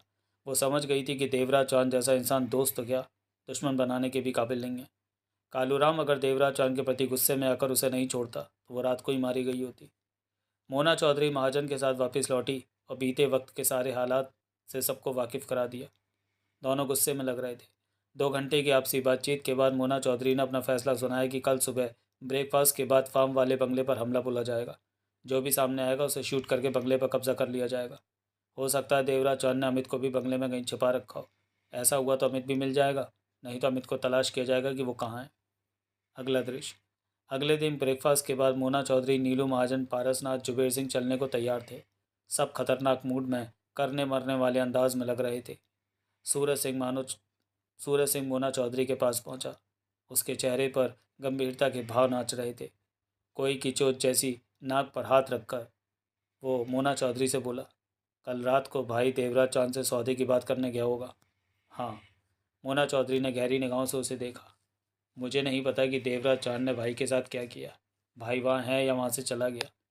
तुम कहना क्या चाहते हो? यही कि अगर भाई वहाँ है तो गलती से कोई उसे गोली न मार दे। सूरज सिंह ने गंभीर स्वर में कहा। उसी को बंगले पर मारा जाए जो मुकाबला करने की कोशिश करे। जो मुकाबला ना करे उसकी जान ना ली जाए। मोना चौधरी के होंठ पिच गए। चिंता मत करो, अगर तुम्हारा भाई वहाँ है तो उसे कोई नुकसान नहीं पहुँचेगा। सुनकर सूरज सिंह के चेहरे पर राहत के भाव आ गए। तुम उसके बारे में नहीं बताओगे जो ये कहता है कि देवराज चौहान के साथी उसके पास हैं? ये भाई का मामला है और वो हम कर रहे हैं, उससे इसका कोई वास्ता नहीं, मैं पहले ही कह चुका हूँ, सूरज सिंह ने गंभीर स्वर में कहा। मोना चौधरी ने फिर नहीं पूछा। कुछ देर बाद वे सब कारों पर सवार होकर फार्म वाले बंगले की तरफ रवाना हो गए। मोना चौधरी के शरीर के जर्रे जर्रे से दरिंदगी झलक रही थी।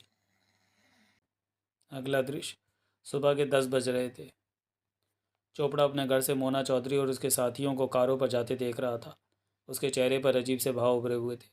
अगले ही पल चोपड़ा घर से निकला और बाहर मौजूद अपनी पुरानी सी नज़र आने वाली कार पर बैठा और स्टार्ट करके कार को उस तरफ डाल दिया जिस तरफ वे 2 कारें गई थीं। उसने कार की रफ्तार सामान्य रखी थी। सुनते हो जी, आलू के पराठे बना दिए हैं मैंने। तभी भीतर से उर्मिला निकलती हुई कह उठी, अमूल मक्खन में बनाए हैं जैसा कि आपने कहा था।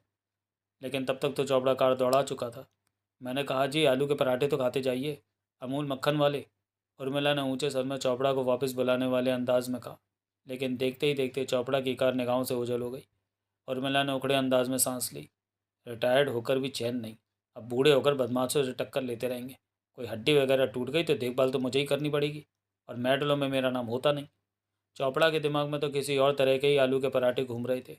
वो सावधानी से कार चला रहा था। चेहरे पर गंभीरता नाच रही थी। उसकी आंखें काफ़ी आगे जा रही उन दोनों कारों पर थी। चोपड़ा के मस्तिष्क में कई तरह के सवाल उठ रहे थे। सब इंस्पेक्टर जीत राम सुबह 8 बजे ही आ पहुंचा था। उसके हाथ में मोना चौधरी और जुबेर सिंह की तस्वीरें थीं जिन्हें वो रात को ले गया था। तस्वीरें वापस लौटाते हुए उसने कहा था, सर, तस्वीर में जो युवती है उसके बारे में तो खंडाला में कोई रिकॉर्ड नहीं मिल सका, लेकिन इस तस्वीर में जो आदमी है इसका नाम जुबेर सिंह है। कई सालों से ये खंडाला में टूरिस्ट कार चलाता है। बाहर से आने वाले लोगों को खंडाला घुमाता है और मुनासिब मौका देकर उन्हें नशीली चीज़ खिलाकर बेहोश करके उनका माल पानी लेकर खिसक जाता है। इस सिलसिले में एक आध बार पुलिस के हाथों में पड़ा, लेकिन साबित कुछ नहीं हो सका तो बच गया। चोपड़ा समझ गया कि वो ठीक रास्ते पर चल रहा है। उसका शक ठीक है कि ये लोग ठीक नहीं। वो युवती किसी चोर उचक्के को अपना भाई बता रही है तो जाहिर है वो भी ठीक नहीं होगी। खंडाला पुलिस नहीं तो किसी और शहर की पुलिस के रिकॉर्ड में उसके कारनामे दर्ज होंगे। साथ ही चोपड़ा नीलू महाजन और पारसनाथ जैसे नए चेहरों को देखकर और भी शक में आ गया था। आधा घंटा पहले ही सब इंस्पेक्टर जीतराम गया था और जाते हुए कम से कम 15 बार पूछा था कि उसके लिए कोई सेवा हो तो बताए, लेकिन चोपड़ा को अभी कुछ नहीं कहना था। वो देख रहा था कि उस मकान में वे लोग अभी इकट्ठे हो रहे हैं तो जाहिर है कि अभी कुछ किया नहीं, करने की फिराक में। और चोपड़ा पहले जानना चाहता था कि ये लोग करना क्या चाहते हैं, किस फेर में। इसलिए सब इंस्पेक्टर जीतराम को ये कहकर वापस भेज दिया था कि वो जल्दी उसे फ़ोन करेगा। और जब मोना चौधरी और उसके साथी निकले तो वो पीछे हो गया। आगे जा रही दोनों कारें उसकी नज़रों में थीं। आगे वाली कार सामान्य रफ्तार से जा रही थी, इसलिए चोपड़ा को कोई खास परेशानी नहीं हो रही थी। काफ़ी फासले पर रहकर आसानी से वो पीछा कर रहा था। अगला दृश्य। इस बार दोनों कारें फार्म वाले बंगले से दूर न रुककर सीधे फार्म के रास्ते पर दौड़ने के बाद बंगले के ठीक सामने आकर रुकी। पांचों के चेहरों पर खतरनाक भाव नाच रहे थे। उन्होंने इंजन बंद करने में भी वक्त बर्बाद नहीं किया। मोना चौधरी कार से बाहर निकलती हुई चीखी, इस जगह पर कब्जा कर लो, जो मुकाबला करे उसे शूट कर दो। एकाएक ऐसे लगा जैसे छोटा सा तूफान वहाँ आ गया हो। सब कारों से आनन फानन बाहर निकले। कार के दरवाजे भी बंद नहीं किए गए। सब बंगले के प्रवेश द्वार की तरफ दौड़े। उनके होंठों से वैसी चीखों जैसी आवाज़ें निकल रही थीं। एकाएक हमला बोलने का यह खास अंदाज था कि इस तरह दुश्मन हड़बड़ा कर रह जाता है, और जब तक मामला समझ में आता तब तक हमला करने वाले विजयी हो चुके होते हैं। मोना चौधरी और पारसनाथ के हाथों में रिवॉल्वरें थीं, जबकि सूरज सिंह, जुबेर सिंह और नीलू महाजन के हाथों में गनें थीं। किन्हीं पागल जानवरों की तरह चीखते हुए सब बंगले में प्रवेश करते चले गए। इस वक्त उनके चेहरे देखने लायक थे। दरिंदे लग रहे थे वे लोग। हाथों में पकड़े हथियार खून बहाने को बेचैन नजर आ रहे थे जैसे। ड्राइंग हॉल में ही सुजान सिंह और रुस्तर राव बैठे इधर उधर की बातों में व्यस्त थे कि एकाएक कार्य रुकने की आवाज़ों और चीख पुकार सुनकर हक्के बक्के रह गए। वे कुछ नहीं समझ पाए कि क्या हो रहा है। एक दूसरे से कुछ भी नहीं पूछ पाए कि वह सब क्या है। उठकर माजरे को समझने का भी वक्त नहीं मिला कि वो सब चीखते चिल्लाते भीतर आते चले गए। दो ने उन दोनों को घेरा। बाकी तीन गोली किसी रफ्तार के साथ हथियार संभाले बंगले के अन्य हिस्सों में भागते हुए गायब हो गए। उनके शोर पैदा करने की आवाज़ें बंगले में गूंजे जा रही थीं। रुस्ता राव हक्का बक्का था। यही हाल सुजान सिंह का था। उन्हें नीलू महाजन और जुबेर सिंह ने कवर कर रखा था। दोनों के चेहरों पर दरिंदगी के भाव नाच रहे थे। सुजान सिंह जुबेर सिंह को एक बार सूरज के साथ देख चुका था। मैं सूरज का भाई, कहते हुए सुजान सिंह ने उठना चाहा था कि तभी कंधे पर महाजन के हाथ में थमी गन की नाल पड़ी। सुजान सिंह दांत भींचकर कंधे पर हाथ रखता हुआ वापस बैठ गया। उसके दांत भिज गए। वो खा जाने वाली निगाहों से खामोशी से बैठा महाजन को देखता रहा। अगले 2 मिनट में ही मोना चौधरी, पारसनाथ और सूरज सिंह पूरे बंगले का फेरा लगाकर वापस आ गए। वे शांत लग रहे थे, किंतु उनके चेहरों पर क्रूरता नाच रही थी। मिला? महाजन के होठों से बेचा स्वर निकला। मोना चौधरी की दरिंदगी से भरी निगाह रुस्ता राव पर जा टिकी। रुस्ता राव अब तक समझ चुका था। देवराज चौहान कहाँ है? मोना चौधरी फुफकारी। वो बाहर को गया है बाप। रुस्ता राव सबके चेहरों के भाव देखकर सतर्क था। बाहर कहाँ? मोना चौधरी के दांत बिछे हुए थे। बाहर बाप, जगमोहन सोनलाल को किसी की कहते छुड़ाए लाए। रुस्ता राव बेहद सावधानी से मोना चौधरी की बात का जवाब दे रहा था। कब गया है? 2 घंटा होइला है। किसकी कैसे छुड़ाने गया है? कोई औरत है बाप, किन्नी नाम होइला उसका। तभी जुबेर सिंह क्या उठा। यह नाम मैंने सुन रखा है। कौन है ये? खंडाला की गैंगस्टर है, खतरनाक औरत है, जुबेर सिंह ने कहा। मोना चौधरी की निगाह पुनः रुस्ता राव पर जा टिकी। कब आएगा देवराज चौहान? वो उन दोनों को छुड़ा कर ही वापस मारेगा। टाइम तो लगेगा बाप। मोना चौधरी खा जाने वाली निगाहों से रुस्ता राव को देखती रही। रुस्ता राव जानता था कि उसके प्रति मोना चौधरी कोई भी रुख अपना सकती है। तुम? मोना चौधरी की निगाह सुजान सिंह पर जा टिकी। अभी तक यहाँ क्या कर रहे हो? मैं अपनी मर्जी से यहाँ नहीं बैठा। देवराज चौहान बिठा कर गया है, सुजान सिंह ने शांत स्वर में कहा। और तुम बैठे हुए हो? मोना चौधरी घुर्राई। सुजान सिंह ने रुस्ता राव को देखा, फिर मोना चौधरी से बोला, देवराज चौहान इस लड़के को मेरे पैरे पर बिठा कर गया है। मैं नहीं जानता कि ये छोटा सा लड़का मेरा मुकाबला कर सकता है कि नहीं, लेकिन मैंने ही इसका मुकाबला करने की चेष्टा नहीं की, क्योंकि मैं बिना वजह देवराज चौहान से दुश्मनी नहीं लेना चाहता। मेरे यहाँ बैठे रहने में मेरा कुछ नहीं जाता। मोना चौधरी के चेहरे पर खतरनाक भाव नाच रहे थे। वो दांत भींचे सुजान सिंह को घूरती रही। देवराज चौहान के न मिलने से उसे झल्लाहट हो रही थी। वो जानती थी कि जिस तरह उसने हमला बोला था उसका सामना एकाएक देवराज चौहान नहीं कर सकता था। उसे पूरा विश्वास था कि आज देवराज चौहान नहीं बचेगा, लेकिन यहाँ न होने की वजह से वो बच गया था। सूरज सिंह ने पैनी निगाहों से सुजान सिंह को देखा। भाई, तूने कंधे पर हाथ क्यों रखा हुआ है? सूरज सिंह ने पूछा। सुजान सिंह के कंधे में अभी भी दर्द हो रहा था। इसने गन की नाल मारी थी। सुजान सिंह ने शांत ढंग से महाजन की तरफ इशारा किया। सूरज सिंह ने काली निगाहों से महाजन को देखा। मेरे भाई को तूने गन की नाल मारी? सूरज सिंह की आंखों में वैसी चमक उभरी। ये तेरा भाई है? महाजन ने खतरनाक स्वर में कहा। अच्छा होगा, इसके माथे पर नहीं लिखा। एक बात और कान खोल कर सुन। ये लड़ाई है, तेरे को भाई भाई पड़ी है। लड़ाई में तो पूरे के पूरे खानदान तबाह हो जाते हैं। अपनी लाल लाल आंखों को दूसरी तरफ रख, नहीं तो इन्हें निकाल कर तेरे भाई के हाथों में थमा दूंगा। आज के बाद मेरे से बात करने की ज़रूरत नहीं। करनी पड़े तो ठीक लहजा इस्तेमाल करना। महाजन के चेहरे पर दरिंदगी नाच रही थी। उसके उसने गन को एक तरफ फेंका और सूरज सिंह को घूरते हुए पैंट में फंसी बोतल निकालकर तगड़ा घूंट भरा और बोतल को वापस पैंट में फंसा लिया। और सूरज सिंह महाजन को घूर रहा था। उसे अपनी आंखों के सामने जैसे महाजन की लाश नजर आ रही थी कि वो उसके हाथों ही मारा गया है। उठो, मोना चौधरी ने सुजान सिंह से कहा। मैं या किसी फालतू को नहीं देखना चाहती। सुजान सिंह उठा। निकल जाओ यहाँ से, दोबारा इस तरफ आने की कोशिश मत करना। सूरज सिंह के दांत भिज गए। उसने मुंह फेर लिया। सुजान सिंह ने उड़ती निगाह सूरज सिंह पर मारी, फिर बाहर की तरफ बढ़ गया। अब यह जगह हमारे कब्जे में है, हमारी है। मोना चौधरी खूंखार स्वर में कह उठी। यहाँ वही होगा जो हम चाहेंगे। देवराज चौहान और उसके साथी किसी भी वापस लौट सकते हैं, और हमने हर हाल में देवराज चौहान को ख़त्म करना है। जब तक वो जिंदा है हम अपने काम में ठीक तरह से कामयाब नहीं हो सकते।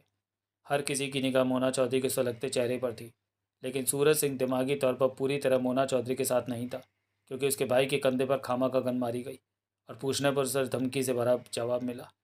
इस तरह के जवाब सुनने की आदत सूरज सिंह को नहीं थी। अमित इस बंगले में कहीं हो सकता है। जब तक देवराज चांद नहीं लौटता तब तक हमें यहाँ से अमित को तलाश करने की चेष्टा करनी चाहिए। कहते हुए मोना चौधरी की कठोर निगाह रुस्ता राव पर जा टिकी। अमित को देवराज चांद ने कहाँ रखा है? कहीं नहीं रखा बाप, रुस्ता राव ने शांत स्वर में कहा। देवराज चांद तो खुद परेशान हो गया कि अमित कहाँ उड़ेला है। धरती में धंसा कि आसमान में उड़ गया। बाप, अपन को भी यहाँ से खिसकाएला। अपन का यहाँ कोई काम नहीं बचा। बाहर जाकर अपन। जुबैर सिंह, मोना चौधरी ने दांत बीच कर कहा। हाँ, इसका नाम रुस्ता राव है और यह हद से ज़्यादा खतरनाक है। इसे बच्चा समझने की गलती मत करना। अब से ये तुम्हारी निगरानी में। ये यहाँ से भागने की कोशिश करे तो ख़त्म कर देना। इसे ज़िंदा रखने की क्या ज़रूरत है? अभी अभी नहीं, मोना चौधरी ने दरिंदगी भरे स्वर में कहा। अभी इसे ज़िंदा रखो। उसकी क्रूरता भरी नज़र रुस्ता राव पर जा टिकी थी। रुस्ता राव का चेहरा बिल्कुल शांत और सपाट नज़र आ रहा था। तो चलिए दोस्तों, जालिम के इस भाग को हम यहीं समाप्त करते हैं और मिलते हैं इसके चौथे भाग में अगले वीडियो में। तब तक के लिए धन्यवाद।